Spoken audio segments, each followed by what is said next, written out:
Alright guys, I want you all to go to the comment section and put down below what time zone you're in or at what time you're watching this video. For me, it is already past 5 a.m.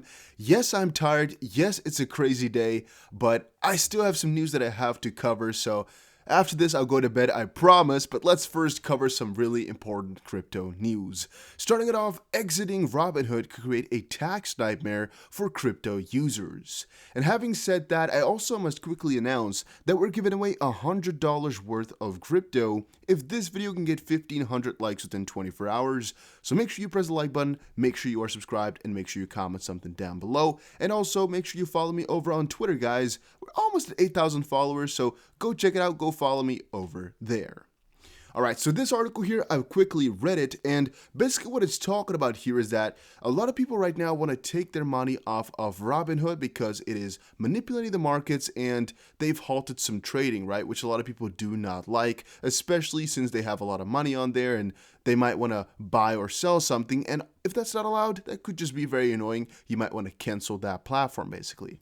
Again, there's a very big move towards that right now happening with Robinhood, or against Robinhood, I should say, and the only problem here comes with quite a lot of these exchanges where you don't actually own the Bitcoin. A lot of people did not know, but if you use Robinhood to buy Bitcoin, or any crypto for that matter, you don't actually own it, right? You're just basically buying the backing of Bitcoin. So what happens if you want to withdraw, if you're from the US, you can sell this Bitcoin to buy it back cheaper, but that will be a taxable event over in the US. So if you bought Bitcoin on the platform for $1,000, you sold it at $30,000, you have to pay tax over that $29,000 gain. And that's going to be very annoying if you want to buy the same amount of Bitcoin back on a different platform. Just think about that for a little second if you're thinking about quitting. Then, again, I'm going to quickly say, go follow me over on Twitter. I know you were thinking about it just now, but make sure you just pull through and quickly follow me over there, as I'm going to try to be a lot more active and share all the most important stuff that I'm thinking and that I'm finding. And I'll also share a little bit more about how my $50,000 Doge journey is going, and if I cannot find the money. Then, quickly mentioning what is to be expected from Cardano after the Mary hard fork. I said it already previously, very small mention of it, that Cardano was having a fork, right? And I told you guys about the fact that I'm quite excited for this, even though I do not think it's going to be very positive for the price in any way, shape, or form. Now, the article itself, I don't think you have to really read it. I don't think you have to really get into it too much because nothing has really changed. We don't really know exactly how far it's going to influence the price, and mostly in the sense that the crypto space right now is just really, really cluttered. There's a real huge amount of crazy things going on, and it could be that all these guys from the Wall Street bets are going to be heading over into crypto, basically, which is a couple 100,000 people all of a sudden, of which, let's say, maybe a quarter was already invested. So that's, let's say, possibly, let's say maybe in total, really like 1 million people or so out of these 6 million people in total, they're just going to hop on in.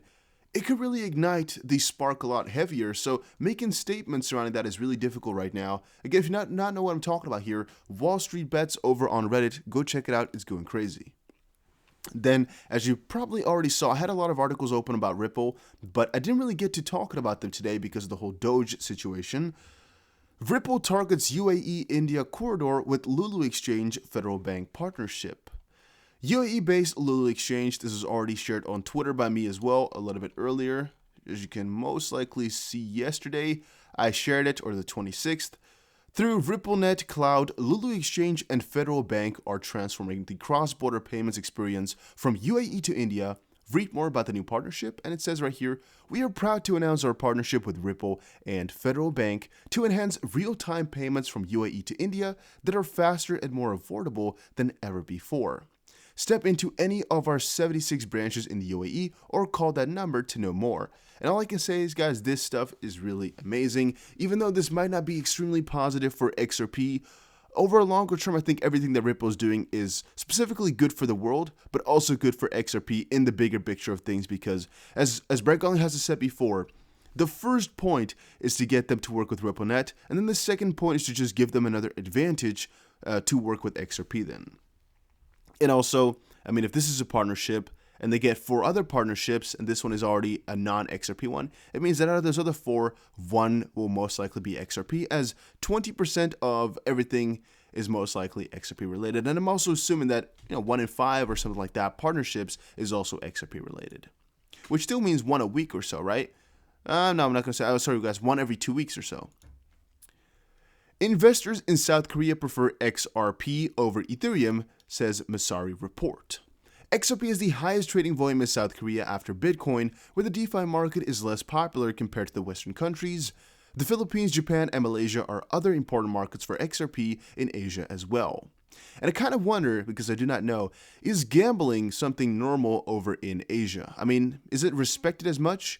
Because I'm just thinking here, in the US, it is very normal to gamble. In Europe here, in a lot of places, it is very normal, and they won't really look down upon you.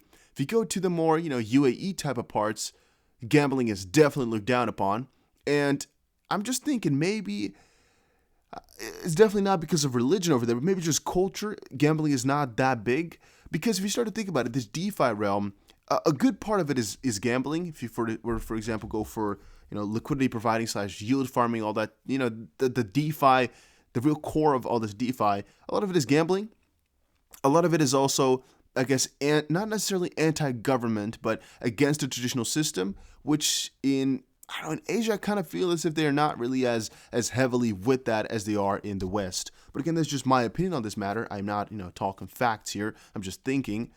And from that perspective, I also think that's why DeFi is a little bit less popular, and in turn also why Ethereum is a little bit less popular than XRP is, as XRP used to again be the third crypto over there. XRP has a lot of connections in those countries, and yeah, I just understand why XRP is quite popular over there. It's also just for those payments. They think about that, and it's not that speculational. It's not that gambly. Then XRP fork Flare integrates Dogecoin. Doge pumps 55%. Well, in the end, it was like 500%. But I find it fun that a lot of people were saying that this whole Flare situation is what's pumping Doge. And all I can say is, please do not kid yourself. Who are you kidding? Doge and Flare, even though they're nice that they, I guess, integrated each other, it's definitely not that Doge is pumping because of Flare. You should really get that out of your head as soon as possible, because that is not the situation. I can guarantee it to you for 99.999%. So yeah, that's definitely not it. It's cool though, and I do think a couple of people might have gotten some gains because of it, but it's not a one-to-one thing. I also see this one here right now. Is that from today? Dalio Caves, billionaire hedge fund manager, greatly admires Bitcoin. I think I've heard that before, but it is actually an article from today. Ardent cryptocurrency skeptic Ray Dalio has finally capitulated, calling Bitcoin one hell of an invention. Okay, so he's actually switched over now. He used to be very negative towards crypto, but he made a major U-turn, which again comes back to the fact, like we've always said, in due time, all these billionaires, all these big guys would change their mind and be positive towards crypto. I've said it before and I'll say it every single time. 99% of them will change their mind.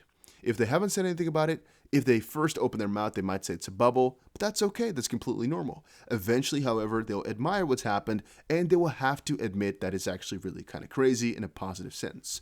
It could be that some guys like Warren Buffett are never going to admit, and they only want to see the downside, or some of those Peter Schiff type of guys who are really gold bulls to the ground, to the core. But who cares, right? As long as the rational 99% will actually join, that's good enough. I'm going to say even 5% is good enough. But all right. Ripple blockchain giant shifts 40 million XRP between its wallets. So since I've covered quite a lot of things here, I have no idea how I'm going to title this video. I'm already having a struggle in the back of my head right now. Like, if you guys know a perfect title, put it down below so I can get some inspiration, all right, for the next one. Because please understand, I have come up with so many titles, it is getting difficult to do that. Because if you just go for one of the most important articles and go for that title, then you're missing out on something. If you go for a little mix of everything, then it might get a little bit cluttered and people might not press as much or might not be so interested because it has a lot of different stuff. I have to think about this already, but that's not a problem for you, that's a problem for me. Yeah, so Ripple blockchain giant shift 40 million XRP. Who cares about this type of stuff? You really do? Why? It's been transferred from Ripple to an unknown wallet. We're not going to find out why they're doing that. So why would you really care about this type of stuff? The transaction was made between two of Ripple's wallets. The receiving address was titled RL18VN, It is believed to be one of Ripple's extra escrow wallets, which is used to cash out XRP for the company's needs, such as operational expenditures. All I can say is right now, they have a lawsuit going on, so if they do something really sketchy or bad, the SEC will definitely know and will hear about it. So I don't think you have to be really worried about all these transfers of money right now, because I definitely think they can explain whatever they're doing.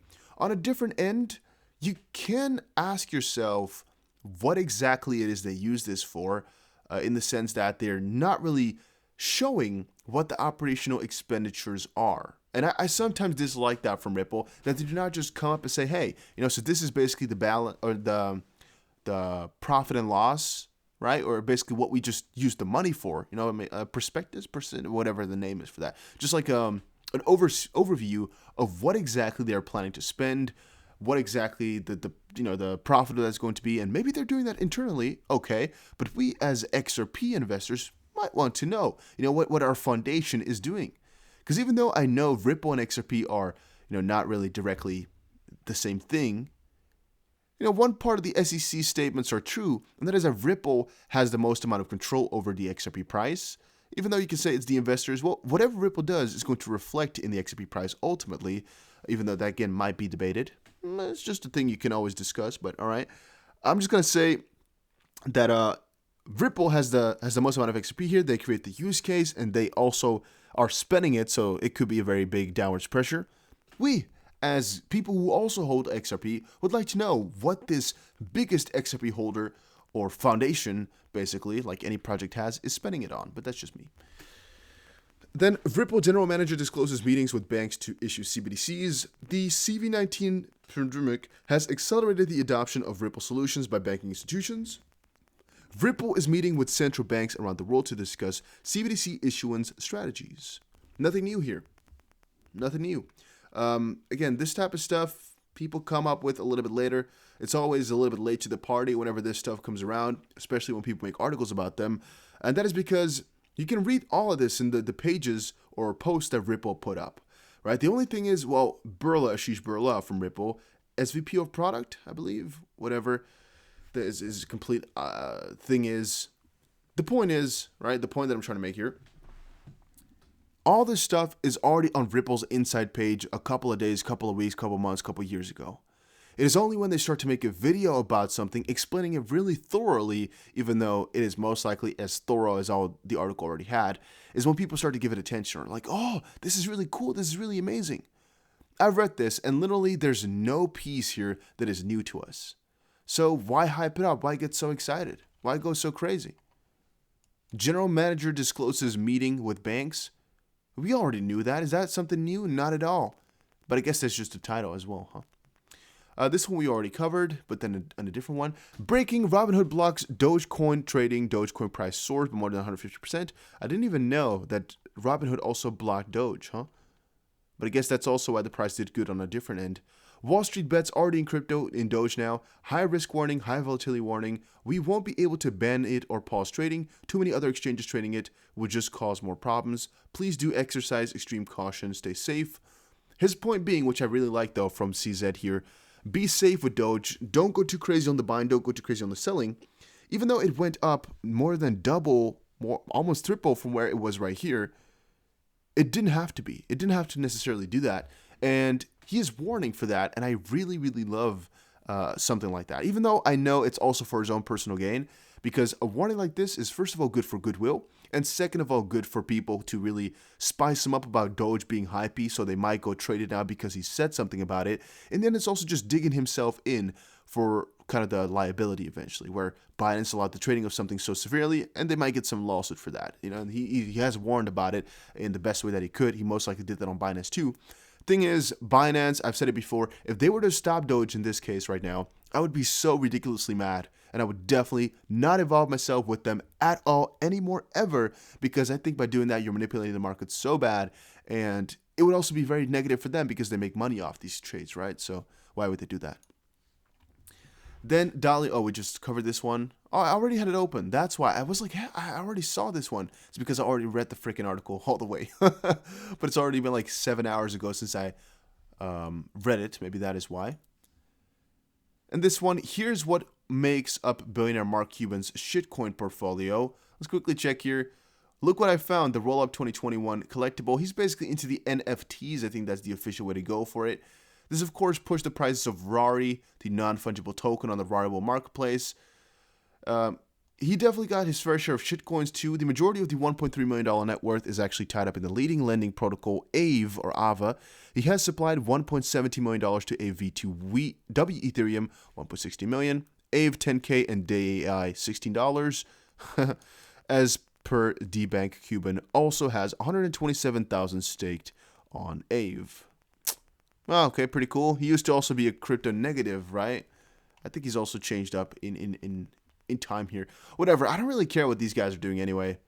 The Billionaire put up his collectible on the Rarible marketplace, which currently has a bid of 7.3 W Ethereum, wrapped Ethereum, about $9,000. That's also interesting to me, how if you're just popular and you make NFTs like Soulja Boy could do right now, he's already doing it, I believe, you can make a ton of freaking money. Yeah, should I also go sell out? Maybe I should, huh? Maybe I should make an NFT collection. Maybe I should. But yeah, but that was it for today. Hopefully you all enjoyed this video. If you did, make sure you press the like button and subscribe. It was a lot of info, but I think it was pretty damn useful. Make sure you press the like button, and I'll see you guys again in another one. Take care, and check out Discord too.